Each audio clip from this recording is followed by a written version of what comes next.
जिस हिसाब से हमारे भारत देश में कथावाचकों की संख्या बढ़ती जा रही है और लोग हिंदुत्व या सनातन धर्म का नारा लगा लगा कर जिस हिसाब से लोगों को बेवकूफ़ बनाया जा रहा है, वह दिन दूर नहीं है कि लोग पढ़ाई लिखाई छोड़ के ये जो कथावाचकों की संख्या बढ़ रही है इन्हीं के पीछे चलेंगे और चल भी रहे हैं, बेकायदे चल रहे हैं। अगर आप उठा के देखिए कि लोग कई ऐसे आप देखिए कि कई ऐसे बच्चे हैं जो ज़्यादा बड़े नहीं हैं, कोई 10 साल का होगा, 12 साल का, 15 साल का, वो बच्चे हैं, वो कथावाचक कर रहे हैं। कथावाचक लोगों को कथा सुना रहे हैं। और कथा कौन सी सुना रहे हैं? रामायण की, महाभारत की जनरली मैं नहीं सुनती हूँ, ज़्यादा देखती हूँ और मैं देखती हूँ कि रामायण का ही होता है और कृष्ण भगवान का। रामायण की कथा सुना सुना कर ये जो महिलाएं बैठी हैं, जो खुद को सीता मान रही हैं, उन्हें इतना भी समझ में नहीं आ रहा है कि जिस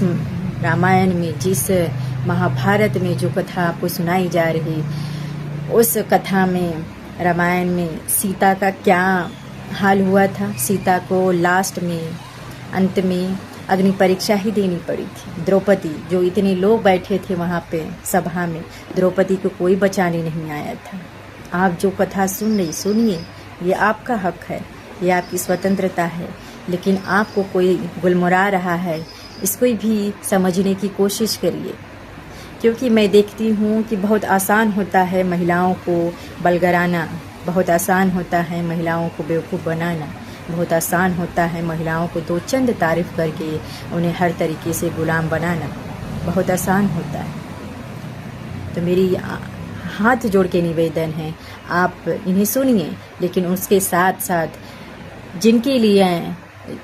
जिन्होंने आपके लिए जान दी है, अपनी ज़िंदगी कुर्बान कर दी है, उनके बारे में कुछ पढ़ने की कोशिश करिए।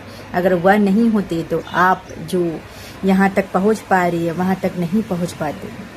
बाबा साहेब आम्बेडकर के बारे में पढ़िए, सावित्रीबाई फुले के बारे में पढ़िए, ज्योतिराव फुले साहब के बारे में पढ़िए, रमाबाई रानड़े के बारे में पढ़िए।